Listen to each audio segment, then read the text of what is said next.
Sanibonani, welcome back to enye video nyabonga kakhulu ukuthi ungene. Thank you very much. Ungakhohlwa ukusubscribe the channel.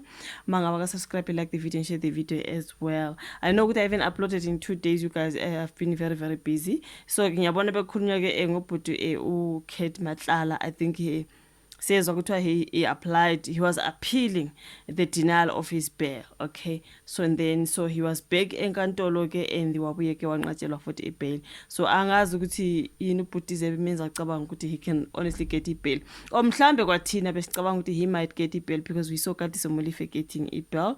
Sayitshela ukuthi hayi, you know what, all these guys babakhulula njenge bail, it's like what ayihambani balekani something like that. So bengitshelile kwamina ukuthi mhlawumbe bangamkhulula, but angazi ukuthi yini bemnikeza kwayena isibindi sokuthi you know what, I'm gonna apply for bail. Maybe this is the Kati Somulife thing of him being released, or maybe nje ubezethembile ukuthi yazini I'm gonna appeal this and mhlambe ngizowina, you know, kumele ube nethemba sometimes. But anyways, kuthiwa ke ubuyela ke ejele ubhuti Kate Matlala ke emva kokuthi inkantolo ke imnqabele ibail. What a pity. So though kuthiwa kusomabhizinisi asema-10 uVusumuzi Kate Matlala unqatshwe ibail inkantolo enkulu yaseGoli ecaleni lokuzama ukubulala intombi yakhe ke umlingisi uTebogo Thobejane. So uMatlala uvele enkantolo enkulu ngomsombuluko odlula ukuze kadlulisa icala ke lokunqatshelwa kwakhe ibail ngemva kokunqatshelwa ukukhululwa ngenyanga edlula inkantolo yemantshi ke eyase Alexandra.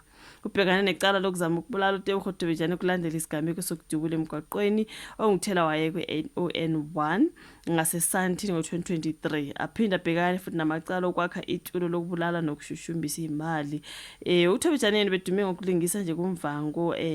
Ngiyabona abantu bephikisana ukuthi hayibo, she's an actress since when wavela nje kanye kabili, angazi you guys, but she is called an actress. Okay, so ke bedume ngokulingisa kumvango ke kuthiwa wadutshula konyaweni ngesikhathi ehlasela, but ngiye ngabona ke i-live ayenzile uTebogo Thobejane shethi hey bari nake Thinsomoludu never azanke. She was even showing us la ngasesifubeni athi no, amanxeba nje engasala nawo kulokhu dutshulwa kwami ngabantu baka Kate.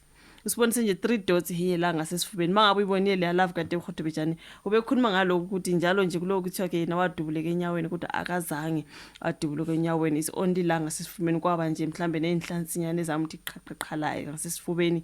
She was showing like amadoda amathatha athi wona kuphela amanxeba engawathola ngokuthi labhuti azame ukungibulala, engathi uyayiqhenya nje ngoNkulunkulu wakhe. Shemathi you know what, if you do not see ukuthi ke I'm a child of God, you know what I mean, because I mean mangabe udoja amabullet ka Vusumuzi Kate Matlala she was very proud of her God, of which of course she's right, you know what I mean.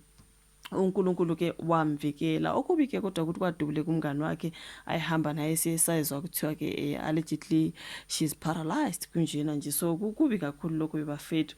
Kuthiwa ke uMatlala ke wanqatshelwa ibail ngoSeptember enkantolo yemantshi yase-Alexandra ke.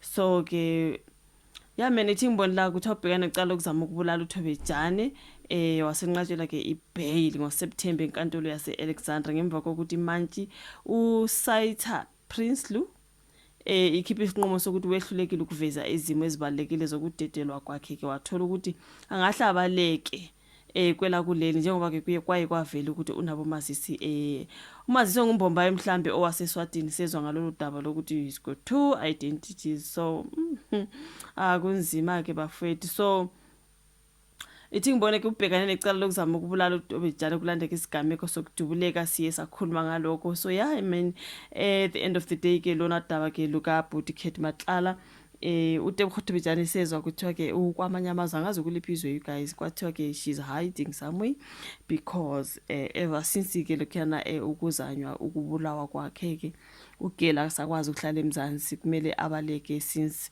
especially after all this. You know ukuthi when it comes to Vusumuzi Kate Matlala igama lakhe liyaqhamuka laphana kaMadlanga Commission nangaleke the parliamentary ad hoc committee kukhulunywa ngaye up and down ukuthi wenza lokhu nalokhu kuningi nje. Angazi mhlambe bazama ukumgcina ejele ukuthi baze bese beyaphara futhi ngalamanye amacala okukhulunywa ngawo.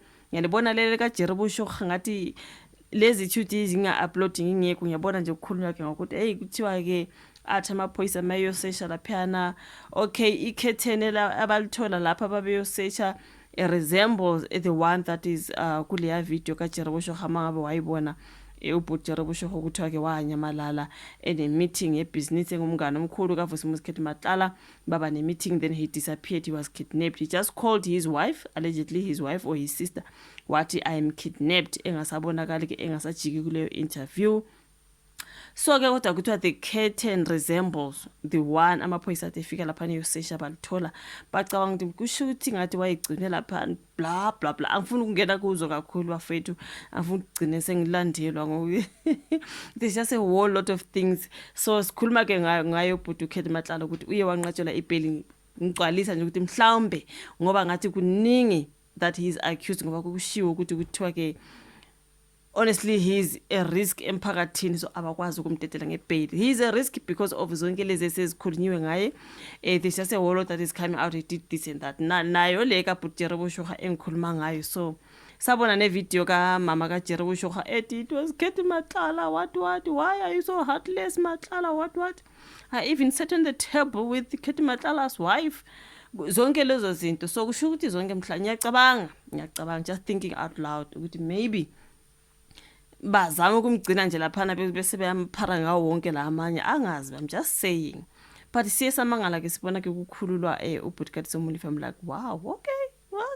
But anyways, yeah man, unqatshele ibhayili asazi ke kuyoze kuthini kwathini, whatever it is. So that is the story of Khetimatlala. I thought I should do this video ngoba ke anzange ngibe khona ke ensukwini ezimbili entathu ezedlule as I was quite busy. But anyways, ngiyabonga kakhulu ukuthi ubukele video, ungakhohlwa ukulike, ukusubscribe, ushare bese siyabonana kwenye ezayo. Bye.